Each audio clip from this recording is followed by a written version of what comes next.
That's Nick. And that's Joseph. And today we're here to talk about The Weekend Away. The third film directed by Kim Farrant, which Netflix released March 4th, 2022.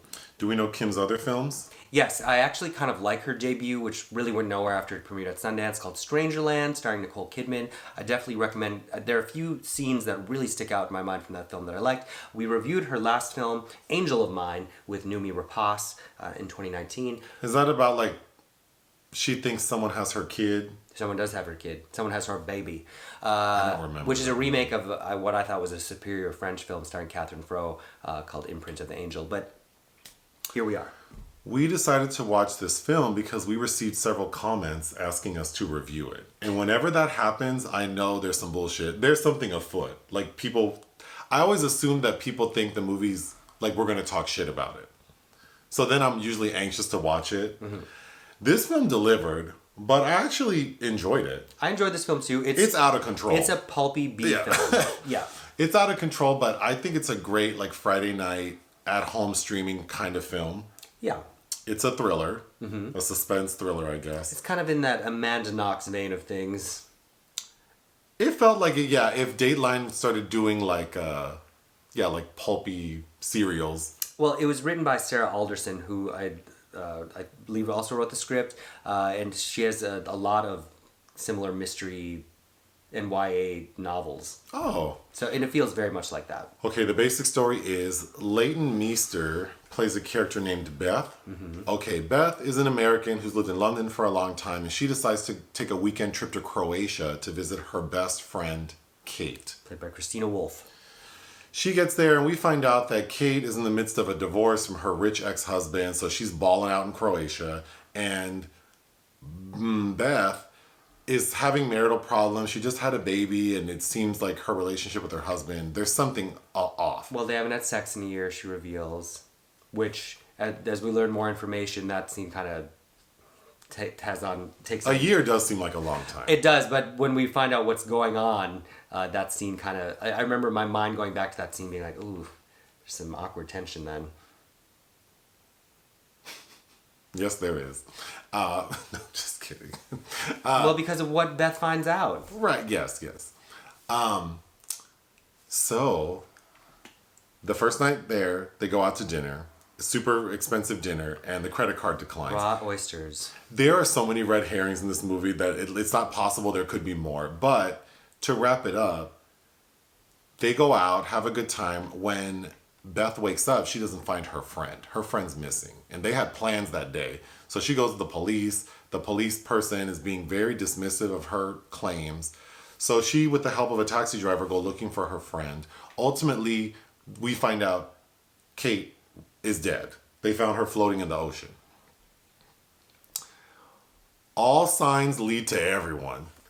They lead to the two men. Well, Beth looks like the main suspect to the cops. Well, but let's explain why. But so that night they went out, they met two guys and went home with them. And we find out those guys were escorts Kate paid to help her best friend blow off some steam.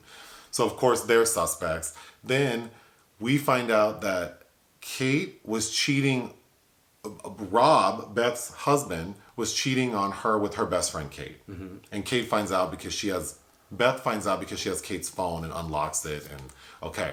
So then, of course, Leighton Meester's character is a suspect because she has motive.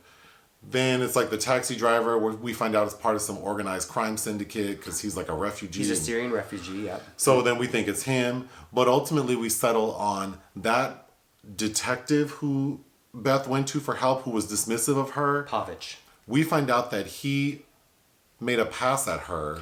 Because that night, those escorts, their MO was they would drug their clients with ketamine and rob them. And so that's why... They robbed Kate. Well, Beth passed out because she just had the ketamine, but Kate was also on coke, which counteracted... So she was not going to bed. Yeah, she was drugged, but she was alert. And so she knows she gets robbed. She chases these people. But we find out what you're forgetting. Another red herring is the landlord of this building they're staying in is pulling a sliver by...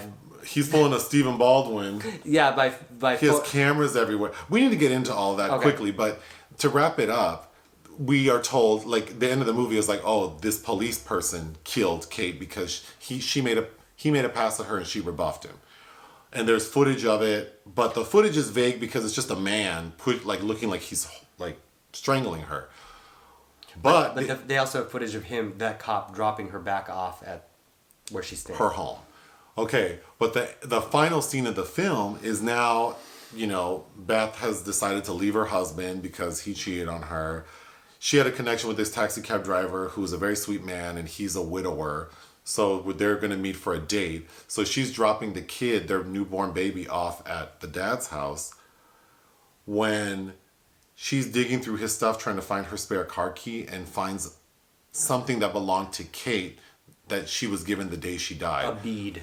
A black onyx. So Beth calls the other detective who was helping her and has her on the phone when she confronts her ex-husband or her baby's daddy, I don't know the status of their marriage, and confronts him like, you killed Kate. Mm-hmm. And this fool plain out admits to it while the police are on the phone, saying that, yes, I flew out to Croatia that night to confront her because I was afraid she was going to tell you I had been sleeping with her. When in reality, he was in love with her and he was prepared to leave Beth for her. But Kate said, no, I don't want you. It was just sex. I'm over it. And I am going to tell my friend. So Rob ends up hitting Kate. She hits her head, falls in the ocean, and dies. The police are like, well, we heard everything. We're sending cops. Beth leaves the apartment. The end. Yep. This shit was wild. It was real wild. There is so much going on. There's so much going on, but it was a lot of fun, and it has very predictable parameters, but I was intensely interested to see where it was going to go, because I at every turn, something else happened. I'm like, oh, maybe I'm not predicting this. And I thought that I haven't, Leighton Meester hasn't been in anything in a film in a while. It's like back in 2014, she was in like 6 or 7 movies. She had an album out because she was also trying to be a singer. Oh. So I don't know where she's been or if she had a kid. I know she's done some stuff here and there, but it was kind of interesting to see her. And I kind of thought it was refreshing that she's just kind of like a regular looking lady, and I thought she did a good job. I did find it refreshing that on camera she's wearing very little makeup. She looks like a real person. Yeah, I did appreciate that. I'm just going to go through my notes quickly. When they first go out and meet these 2 guys, Beth is like not trying to get into it with these men because she's married. She's like, no. So immediately when they're trying to like get on her, she goes, would you like to see pictures of my baby? And that man is so turned off by her. I think Leighton Meester looks like Julianne Moore. Yeah, I think I've always thought Julianne Moore and Megan Mullally should play sisters, and then she could be the daughter of one of them. Oh. Somebody, we need to write that. I'm not interested in that movie. Okay. When we first meet that male cop who's dismissive of her, it's frustrating because he is garbage. He is. But it just seems like he's a misogynist who's judging these women. Oh, we also find out a xenophobe. Maybe he doesn't like Americans. But we also find out his backstory is that he used to work for some other division, Vice, and many of the people working with him, women, complained that he was people he arrested complained that he had sexually assaulted them. But of course it never went anywhere. And they couldn't fire him, so he got transferred to like the tourist bureau. So yeah, on site, he seems like garbage. I felt so stupid because everything happens very quickly. Because it's like she gets there on like a Friday night, they go out. Saturday she's missing, and then Beth spends all day looking for her, and then Sunday morning she has to check out from her like Airbnb. And I'm like, God, this movie everything's happening so fast. Like, it's just the weekend. And then you had to remind me that the movie is called The Weekend Getaway. Yeah. The scene. So then this cab driver named Zain, who's a Syrian refugee. Played by Ziad Bakri. Who I did like. Yeah, they have nice chemistry too. They do. So it was unbelievable how much he's willing to help her.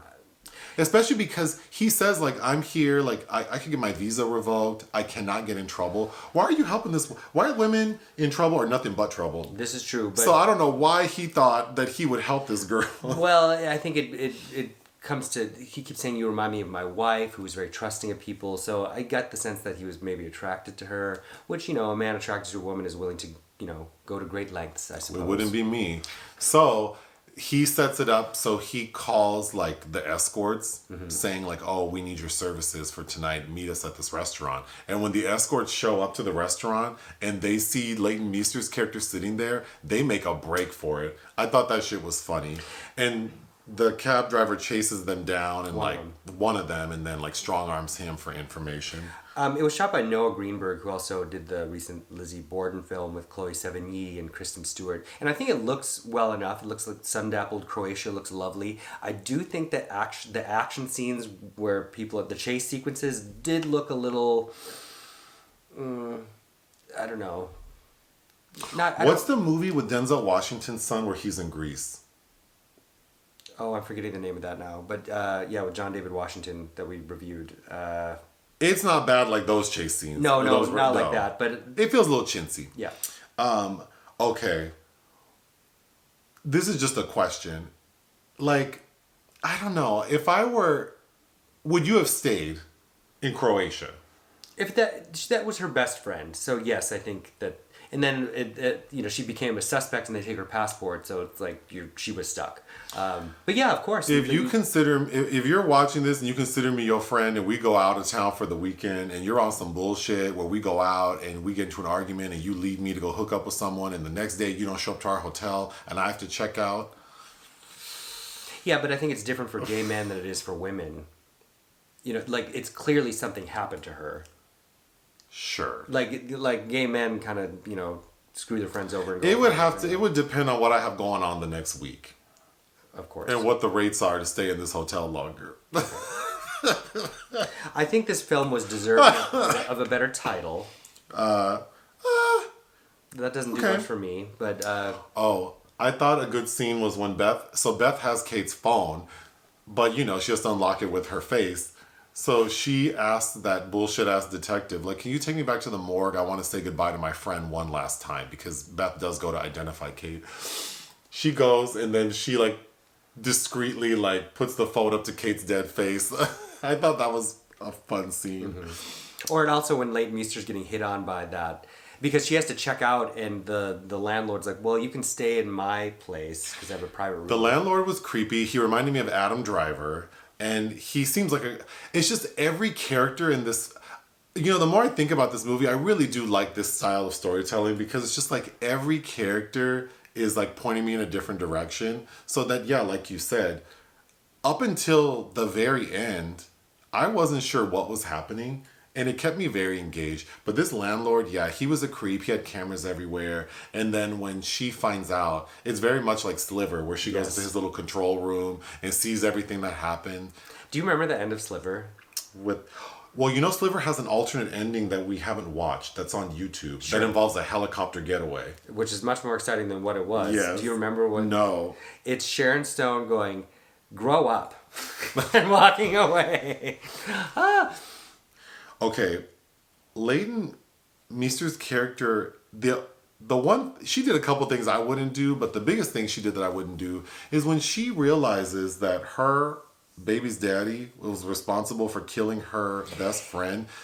Because he knew that she was just there to drop off the baby and leave. I don't know why she didn't just leave. Because there was no evidence. Like her finding that bead, that doesn't say anything. She needed to get him to confess. But she says while she's talking to him, like, it would be very easy to get your flight records and like... But still, that doesn't prove anything. You're right. But it wouldn't be me. Like, if I thought you killed... Like, I would be afraid. Like, I'm leaving. But I like how he was... why would you do that to our child to grow up without a father? It's like, well... A murderous father? I wouldn't want to put up with you, like... My final note is, she's talking to him about him killing her best friend for a while. But then we see her phone, and we see that the call's only like 3 minutes long. Yeah, that was... I'm like, it seems like you've been talking for like a long time. Yes, that was... Do you have other notes? No, that's it. What would you give this film? I would give it 3 out of 5. I find it's enjoyable. I would recommend it. It's fun. Like for streaming. If I would have paid $20 to go see it at the AMC in Century City, I might be a little disappointed. But it takes itself seriously enough, and it's well written enough where I wasn't pulled out. I think everybody's performance is pretty committed. Good job. Kim, is her name Kim, the director? Kim Farrant. Yeah, good job. Check out Strangerland and Angel of Mine. Those are all good films. Okay. All right, bye. Bye.